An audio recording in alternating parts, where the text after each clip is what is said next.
주민들이 재건축을 조금 원하는 모습인데 목동 단지를 중심으로는 재건축을 조금 밀어달라라는 민원이 요청되고 있습니다. 이유가 무엇일까요? 네, 사실 지금 정부의 어떤 색깔이 네.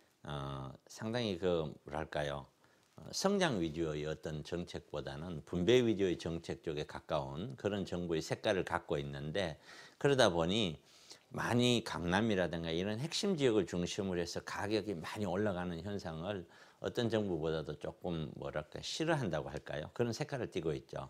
지금 서울시장 박원순 시장도 보면은 개발이 된 지역과 안 된 지역, 강북, 강남 따졌을 때 이런 개발이 그만큼 더디게 하고 내 마을 가꾸기 중심으로 이렇게 서울을 이끌어가는 그런 형태를 띠고 있는데, 아무래도 이제 총선에서 여당이 압승을 하다 보니까 그만큼 부동산 규제라든가 가격 상승이 어렵다고 느끼는 거죠, 사람들이. 그러다 보니까 이제 재건축을 좀 미루자 하는데, 한번 좀 다시 생각해 봐야 됩니다. 이게 무슨 얘기냐면은 지금 어떤 여당의 어떤 색깔은 대통령의 색깔입니다. 따지고 보면은 이 대통령의 색깔이 바뀌지 않는 한은 크게 바뀔 것 같지는 않고요. 그다음 두 번째는 어떤 정권이 들어오더라도 지금 야당이 이번에 압승했다고 가정을 해요.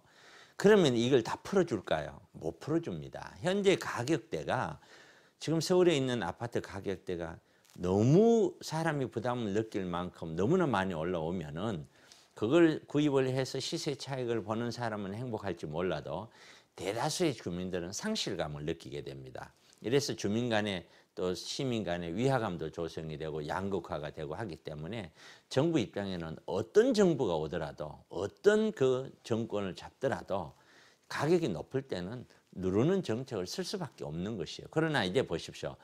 앞으로 가격이 만약에 조정이 돼서 2011년, 12년처럼 쭉 떨어졌다고 가정을 한번 해보십시다.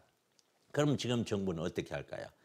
다 또 풀어줍니다. 풀어줄 수밖에 없습니다. 그러니까 정권에 따라서 가격이 왔다 갔다 한다라고 생각하는 거는 제가 봤을 때는 안 맞습니다. 그래서 지금 그런 거는 좀 주민들이 좀 시야를 넓게 보고 가는 것이 훨씬 더 유리할 것이다. 저는 그렇게 생각합니다.